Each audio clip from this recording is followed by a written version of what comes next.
We've talked about how the employment relationship is often a controversial area of concern, and we've associated that with the existence of different interests, competing interests at play between employers and employees.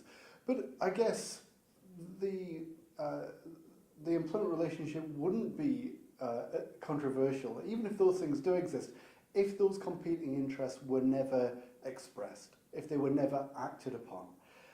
The fact is, of course, that those conflicts of interest are acted upon, that conflict is a feature of organisational life, that conflict is something that occurs within employment relationships routinely.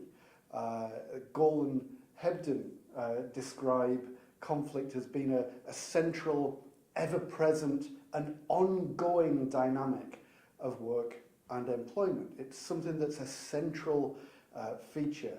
It's something that is part of the underpinning plumbing of organisational life, that built into the fabric of an employment relationship, because of these conflicts of interest, because of these competing interests, that conflict will occur. It's rooted in those different, incompatible interests between these social groups at work. It's about the way in which these groups attempt to alter, to challenge the existing balance or dynamics of power and advantage within the employment relationship. And we circle around these issues as we talk about various aspects of reward and about the employment relationship. We talk about the balance of advantage in labour markets, and that's an expression of these competing interests. And conflict between employer and employee is part of that process, and it's something that is simply always there. It might not always be obvious, it may not always be a spectacular outbreak of explicit conflict. Sometimes it's just bubbling up beneath the surface. Sometimes it's just about discontent. Sometimes it's expressed in rather subtle ways. But we can always see conflict. We can always see conflict emerge and re-emerge and then dampen down and then flare up. It's always there in employment relationships. Kerr talks about conflict at work and what conflict at work looks like as being as unlimited as the ingenuity of man, that conflict can be expressed in all kinds of different ways and will be expressed in all kinds of different ways, given the circumstances, given the tools and resources at hand, given the issue. It will be expressed in all kinds of different ways. So the issue about conflict in employment relations isn't so much as does it exist, but what is it like? Conflict over what? Conflict between whom? Conflict by what means? So these are the areas of concern, the areas of interest, the things that we need to understand when we're trying to make sense of how does conflict play out within employment relations. And as far as we're concerned, it's a particular interest because when we turn to that first question, conflict over what, one of the key issues, typically the most common form of conflict within employment relations is about differing interests over rewards, differing interests over wages, over conditions of work, conditions of employment, whether that's extrinsic rewards or intrinsic rewards. The key source of conflict, the key conflict over what is rewards. But it's not the only thing. We may see conflict at work because of differences over values and ideologies between employer and employees. It may be that we see conflict within the employment relationship about the nature and extent of managerial power, that there is an assumption that managers have a right to manage, but what is the extent of that right? Where does that line sit? At what point is a management request reasonable, and at what point does it become unreasonable? And then it seems legitimate to resist. And there you are explicitly challenging the power of management to direct and control. We may even find examples of conflict over the direction of organisational goals, that whilst we consider it a normal feature of strategic management for management to set the strategic direction of the organisation, as we've discussed when we're thinking about stakeholder approaches to the employment relationship, those choices have a wider impact than just the representatives of shareholders. And so it may be that actors in the employment relationship feel that it is entirely legitimate to A, have a say, and B, to have to feel aggrieved if the direction of travel that the organisation is heading in is not in line with what they think it should be. So there are all kinds of things that over which conflict can emerge in organisations. How it gets expressed, as I say, depends upon all kinds of conditions, but the key issue affecting the nature of conflict in organisation is something that we call agency. That for these conflicts of interest to actually take form, to become something tangible, requires agency. It requires a mechanism. It requires an institution, an organisation. So conflict can exist. It will, as we say, it will always be there. It will always, the conditions for conflict will always be in place because of the nature of the work relationship. But how those conflicts of interest are pursued depends upon having an agency to do so. Now, management, organisations, the employer, already have a built-in agency. It's called the organisation, the management structure.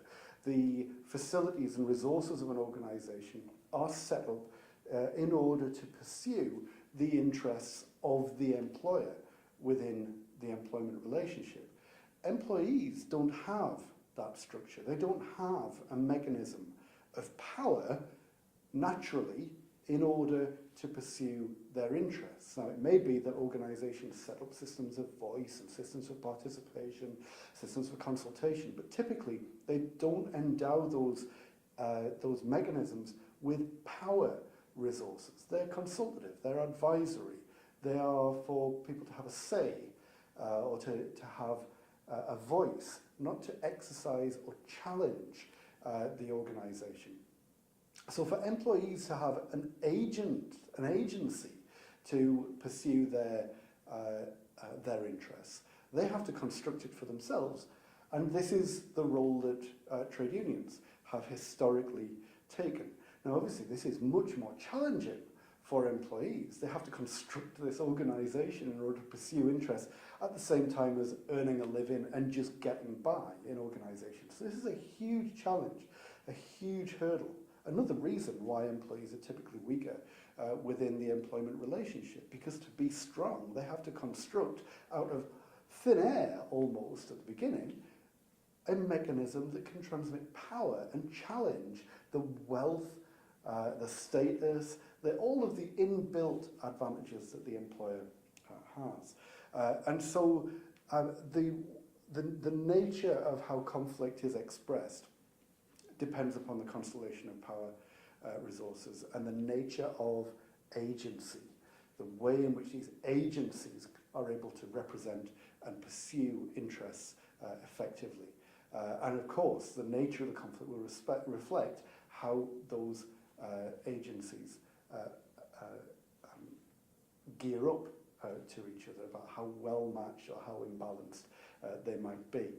Now, it's important to understand that agency is simply an expression of interest. They're a mechanism through which conflict occurs, not the source of conflict itself. And we often misplace our understanding of where conflict originates in organisations, particularly from some theoretical perspectives, so that, for example, if someone sees unions pursuing particular interests and that results in conflict, it's quite obvious and easy to say, well, the problem is the union. And if we get rid of the union, then the problem disappears, the conflict diminishes. And it's important to understand that agency is just this conduit, it's just a mechanism through which conflict occurs. It's not the source of the conflict itself. And so we see something that we call conflict method displacement, whereby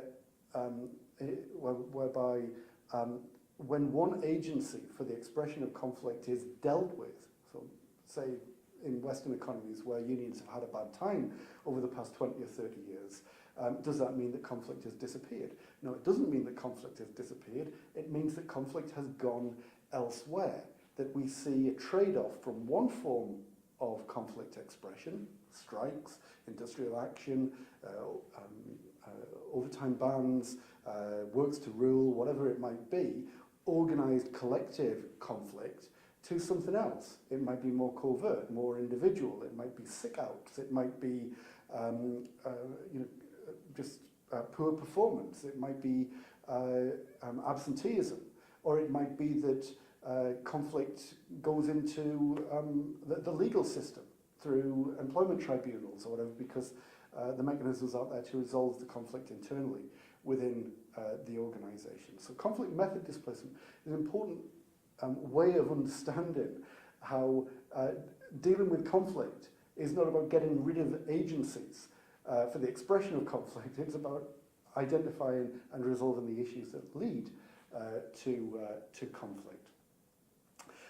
Now, we've talked about theories of employment relations before, and clearly our approach to conflict will clearly reflect the values and assumptions that we hold about what is legitimate, what is right, what is acceptable within the employment relationship. So if we take a unitarist approach towards employment relations, we think that work is simply mostly about earning a living, that shareholder rights are paramount, and so on and so forth, then conflict may simply be seen as a diversion from that, that it's unnecessary, illegitimate, that order and harmony are the natural state of affairs. There's no reason why interests can't be aligned in organisations, and so if conflict emerges within organisations, it's a bad thing, and also probably